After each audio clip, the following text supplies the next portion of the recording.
Bonjour et bienvenue dans votre journal.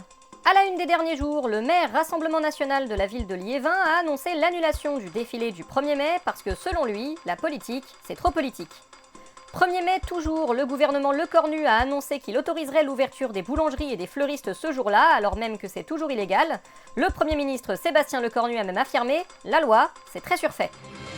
Présidentielle 2027, le Parti socialiste a enfin annoncé son programme politique, un projet volontariste, volontiers socialiste-démocratique, fruit d'un travail de fond de plusieurs mois. Chloé Ridel, bonjour. Bonjour. Chloé Ridel, vous êtes eurodéputée et l'artisane de ce programme politique, que pouvez-vous nous en dire ? Eh bien, nous avons réalisé un tour de France des idées, des conventions thématiques, des appels à contribution, afin de parvenir à un programme qui propose une transformation radicale du système social et économique de la France. Nous pensons que ce projet est à même de... François Hollande ? Hop là, passe-moi ton programme.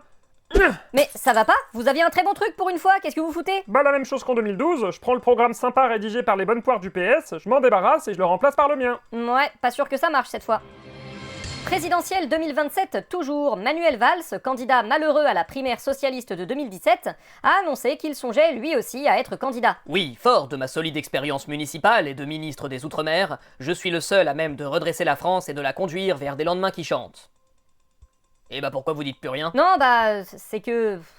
Oui, non, mais faites ce que vous voulez, hein, présentez-vous, on va pas vous en empêcher. Je ne vous sens pas très convaincu par la crédibilité de ma candidature et l'engouement des Français à son propos. Non, mais comme tout le monde, je suis blasé que vous soyez encore là et que vous ayez pas encore compris que plus personne veut de vous. Donc je fais comme tout le monde, je vous écoute plus en attendant que vous vous en rendiez compte.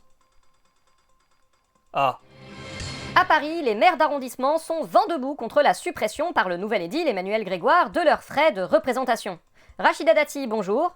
Rachida Dati, vous trouvez cette mesure trop radicale ? Bien sûr, il s'agit d'une mesure purement démagogique dont le nouveau maire de Paris se sert afin de donner le change tout en ne faisant rien par ailleurs pour les Parisiens. Oui, mais bon, ça paraissait assez logique de supprimer ces frais de représentation, vu que la dernière affaire a prouvé qu'ils étaient utilisés n'importe comment. Emmanuel Grégoire a d'ailleurs argué durant la campagne municipale que lui n'avait pas de frais de représentation en tant que premier adjoint. Qu'il le pense ou non, nous nous retrouvons, mes collègues et moi-même, dans une grande précarité financière. Notre indemnité d'élu ne s'élève plus qu'à environ 4 000 €. Ah oui, c'est vraiment rien du tout pour vivre dans le 8e arrondissement de Paris. Bah ouais, qui va me payer le Fouquet si c'est pas les Parisiens ? Putain de merde ! Budget 2027, Attendez quoi déjà ? Mais on est qu'en avril, ils peuvent pas nous foutre la paix, nous laisser respirer un peu ? Bon bah, le Premier ministre Sébastien Lecornu prévoit encore 4 milliards d'euros d'économies dans le budget 2027. Sébastien Lecornu, bonjour. Bonjour. Sébastien Lecornu, l'intégralité du service public est déjà complètement exsangue, les écoles annulent des projets faute de pouvoir les financer, les gens meurent dans les hôpitaux parce qu'il n'y a plus personne pour les prendre en charge, et les policiers vont très bien, merci pour eux. Quelles économies de plus vous voulez encore faire sur leur dos exactement ? Bah ils se sont pas encore effondrés, non ? Qui ça ? Les services publics. Ok, c'est la merde partout et tout le monde en peut plus, j'en conviens. Mais ça marche toujours à peu près. Plus ou moins ? Eh bah on continue. Tant que ça s'effondre pas complètement, on ira chercher jusqu'au dernier centime d'économie qu'on pourra trouver. Bon courage. Merci. Pour notre entretien du jour, nous nous retrouvons avec le vice-président de Total Energy, Jean-Michel Financier. Jean-Michel Financier, bonjour. Bonjour. Jean-Michel Financier, On paiera pas d'impôts. Mais j'ai rien dit encore. Pardon, allez-y. Donc, Jean-Michel Financier, l'entreprise Total Energy réalise à nouveau des profits records cette année et... On paiera pas d'impôts. Mais laissez-moi finir. Pardon, allez-y. Donc, vous faites partie des profiteurs de la crise actuelle et de la flambée des prix à la pompe. Est-ce que vous avez des solutions pour les faire baisser ? Non.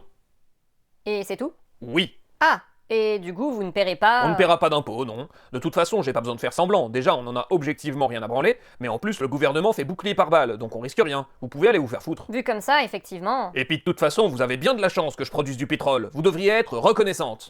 Oui, enfin, vous êtes juste un patron, vous êtes pas allé dans les champs pétrolifères vous-même. Bien sûr que si, j'y suis allé une fois. C'était un jeudi même, ça puait la mort. On n'en doute pas. Nous vous souhaitons une fin de journée. À bientôt.